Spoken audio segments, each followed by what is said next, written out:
Vivre en autonomie, sortir de la matrice, ne plus être esclave du système.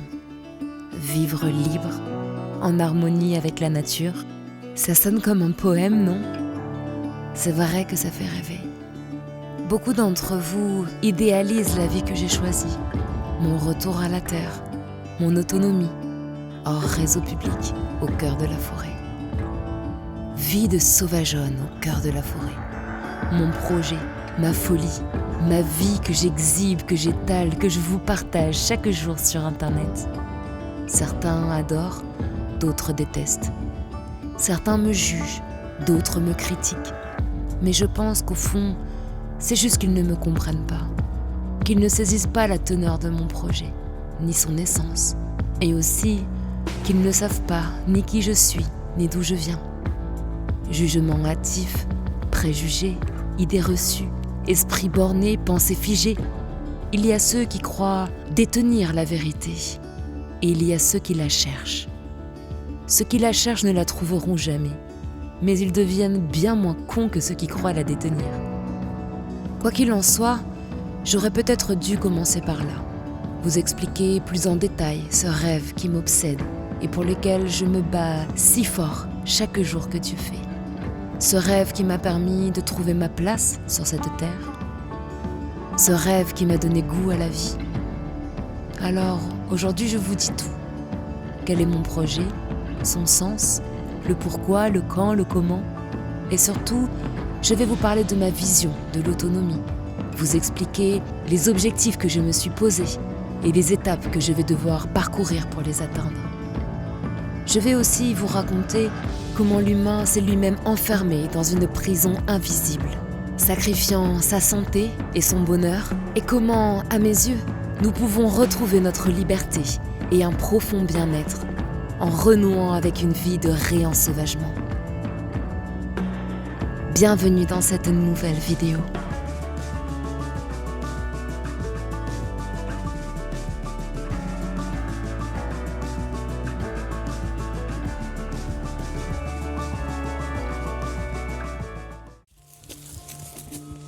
Salut à tous, ça fait longtemps hein. J'espère que vous allez bien. Cette vidéo, ou plutôt cette série de vidéos, parce que ça va être un petit peu long à tout vous expliquer, sera certainement la vidéo la plus importante de ma chaîne. Alors merci à tous ceux qui la regarderont, sans oublier de liker, commenter, partager et de vous abonner si ça n'est pas déjà fait.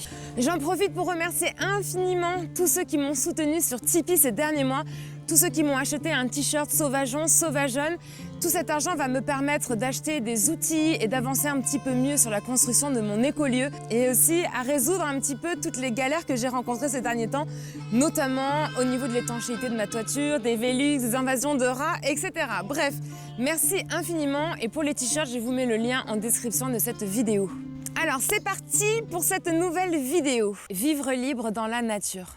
Pour commencer, il va falloir que l'on voit ensemble quelques définitions, parce que le sens des mots, c'est important si l'on veut mieux se comprendre. Et si vous voulez me comprendre parfaitement, il faut que vous compreniez parfaitement le sens de certains mots qui me sont chers et qui sont l'essence même de mon projet. Je suis Féral, mais mon prénom à moi, c'est Diane. Féral, c'est un adjectif, et non pas mon prénom. Et littéralement, ça veut dire animal domestique retourné à l'état sauvage. Nous avons donc d'un côté le mot domestique et de l'autre côté le mot sauvage. Sauvage, littéralement, vient du latin silvaticus, la forêt. Et ça veut dire tout simplement qui vit en liberté dans la nature. Domestique, c'est son opposé, ça veut dire qui vit dans une maison, en étant élevé et nourri par l'homme dans un rapport de subordination où l'humain est le maître. On dit qu'un animal est domestique quand il a subi une espèce de sélection, qu'il l'a complètement coupé de son instinct sauvage et rendu surtout complètement dépendant de l'être humain, sans lequel il ne pourrait normalement pas survivre. De sauvage à domestique, il y a donc une perte de liberté, tout d'abord, mais aussi une perte de l'instinct. L'instinct, c'est une force profonde, innée, qui guide les êtres vivants sans qu'ils aient besoin de réfléchir. C'est ce qui se manifeste face aux menaces ou aux besoins fondamentaux. C'est l'ensemble des comportements automatiques et inconscients qui nous poussent à agir comme il le faut pour survivre et nous contraignent au dépassement de soi. L'instinct nous permet donc de survivre, mais aussi de nous adapter aux situations et à l'environnement qui nous entoure. C'est l'une des principales clés de l'évolution des espèces. L'animal domestique ne vit donc plus en liberté dans la nature, mais enfermé dans un habitat humain. Il ne chasse plus pour se nourrir, mais attend qu'on lui remplisse la gamelle. Il ne gère plus grand-chose tout seul pour répondre à ses besoins essentiels. Tout a été délégué à l'être humain, son maître, qui assure sa survie à sa place, avec souvent pourtant beaucoup d'amour et de bienveillance. Tout comme l'être humain qui a lui aussi aujourd'hui délégué absolument tout ce qui touche à sa survie et ne contrôle absolument plus rien concernant sa sécurité, sa santé, son alimentation, son habitat, sa culture, son éducation. Demain, plus d'eau potable au robinet, plus de stock de nourriture dans les supermarchés, 99% de la population serait morte en quelques jours. Demain, plus de police, plus d'armée, plus de médecins, plus de médicaments, plus d'écoles, plus d'entreprises de bâtiments. Que deviendrait le monde? Je vous laisse imaginer ça tranquillement. Mais reprenons maintenant la notion de vivre libre dans la nature. Nous avons 3 mots importants: vivre, libre et nature. Vivre. De quoi s'agit-il? Premièrement, il y a le être en vie, dans le sens où nos organes vitaux fonctionnent, où l'on respire, où l'on se nourrit, où nous avons à notre portée toutes les conditions nécessaires à notre survie. Ensuite, il y a vivre dans le sens exister, la réalité palpable de la vie. C'est la place que l'on va occuper sur Terre. C'est ce que l'on va vivre pendant notre vie, ce que l'on va expérimenter. Notre existence est un peu la somme des expériences, bonnes ou mauvaises, que l'on aura vécues et qui nous auront fait grandir, ou pas. Et enfin, on associe souvent le mot vivre au bonheur, à une forme d'accomplissement personnel que l'on vise pour la fin de notre existence. Mais cette association n'est pas tout à fait juste, car vivre, ce n'est pas forcément être heureux, hélas, et ça l'est de moins en moins pour beaucoup d'êtres vivants sur cette planète. Petite parenthèse, c'est assez paradoxal parce que l'on dit qu'il faut travailler pour gagner sa vie, alors qu'à force de travailler, on en oublie souvent de vivre et de travailler à être heureux par-dessus tout. Mais revenons maintenant sur le mot liberté. C'est la possibilité qu'a une personne d'exercer sa propre volonté. Volonté de penser, de s'exprimer et d'agir selon ses valeurs, ses croyances, ses besoins et ses désirs. Bien évidemment, sans contrainte, sans obligation et indépendamment de quoi que ce soit et de qui que ce soit. J'aime bien le résumer à « je fais ce que je veux, si je le veux, où je le veux, quand je le veux, comme je le veux ». Est-ce que c'est bon pour vous? Quand on parle de liberté, d'indépendance, on pense aussi souvent à l'autonomie, qui est littéralement la capacité à se régir par ses propres lois. Ne pas confondre avec les mots autosuffisance ou autarcie, qui signifie se suffire totalement à soi-même et ne veut pas tout à fait dire la même chose. L'autonomie, c'est quand on s'affranchit des lois et des influences, et plus particulièrement celles de la société, de nos gouvernements et des religions. C'est un refus de déléguer les choses relatives à notre survie à un tiers. Et une volonté bien évidemment d'apprendre, de se former, de s'aguerrir et de construire autour de soi un environnement sain et durable pour être capable d'assurer notre survie dans n'importe quelle condition, dans n'importe quelle situation. L'autonomie est d'ailleurs souvent associée au survivalisme, qui pour moi est une branche de l'autonomie, voire même un pilier. En autonomie, on parle aussi de pouvoir compter sur soi, plus que de devoir compter sur les autres. Mais cela n'exclut pas, et même bien au contraire, l'entraide, la solidarité et tous les fonctionnements du type troc, échange de services, bénévolat, etc. On peut parler de personnes autonomes, mais aussi de systèmes autonomes ou bien de communautés autonomes. Et maintenant, revenons sur le mot nature. D'ailleurs, je vais me couvrir un peu parce qu'il fait froid. En pleine forêt, là, ouf. Le soleil vient de disparaître derrière les nuages. Alors, nature. C'est compliqué tant ce mot peut avoir de significations, de définitions vastes et variées.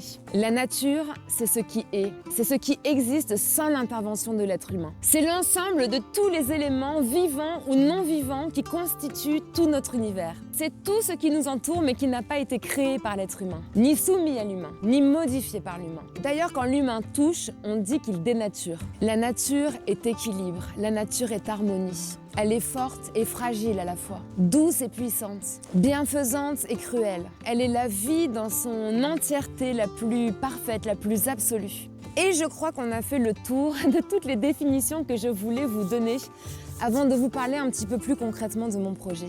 Mais ça sera pour une prochaine vidéo car il commence à faire froid et bientôt nuit et je dois rentrer à la maison faire du feu pour chauffer un peu la maison. Si ce format de vidéo un petit peu philosophique vous plaît, n'hésitez pas à me le dire en commentaire, j'essaierai de vous en faire un petit peu plus régulièrement. De toute manière, il y a la suite de cette vidéo qui va pas tarder à arriver bien évidemment. Donc n'oubliez pas de vous abonner pour être tenu informé des prochaines mises en ligne sur ma chaîne. J'ai aussi pas mal d'autres vidéos en production actuellement, notamment comment j'ai fait ma serre à semis entièrement en matériel de récup, comment je fais mes coffrages en palette pour le potager et aussi comment je lance le potager cette année car l'autonomie alimentaire est un des points les plus importants du mode de vie que j'ai choisi. Et certainement le plus passionnant car il englobe la culture de la terre, l'étude de la nature, cuisine, recettes, nutrition. Et tout cela apporte beaucoup de bonheur au quotidien, directement de la terre à l'assiette.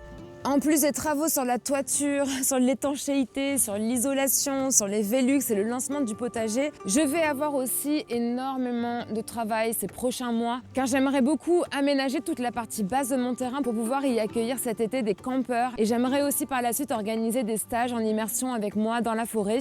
Je vais donc devoir aménager tout le terrain, clôturer, retaper toute la caravane, installer un petit chauffage, certainement un système aussi pour chauffer l'eau, mais aussi créer des cabines de douche, des toilettes sèches avec tout un système de lombricompostage, pourquoi pas par la suite une phytoépuration. Ça va être beaucoup de travail et surtout des thématiques assez intéressantes. Donc je vais avoir pas mal de choses à vous partager en vidéo ces prochains mois. Alors on se dit à bientôt. J'espère que cette vidéo en tout cas vous aura plu. Merci de l'avoir regardée jusqu'à la fin. On se dit à très vite, je l'espère. Je vais essayer de produire un petit peu plus de vidéos sur ma chaîne. Je me suis libérée aussi du temps. Je vous en parlerai dans une prochaine vidéo. Mais voilà, je serai en tout cas bien plus présente sur ma chaîne ces prochains mois. Je vous souhaite à tous une très belle journée et moi je vais vite aller rentrer au chaud. Et merci encore à tous pour votre soutien. Salut.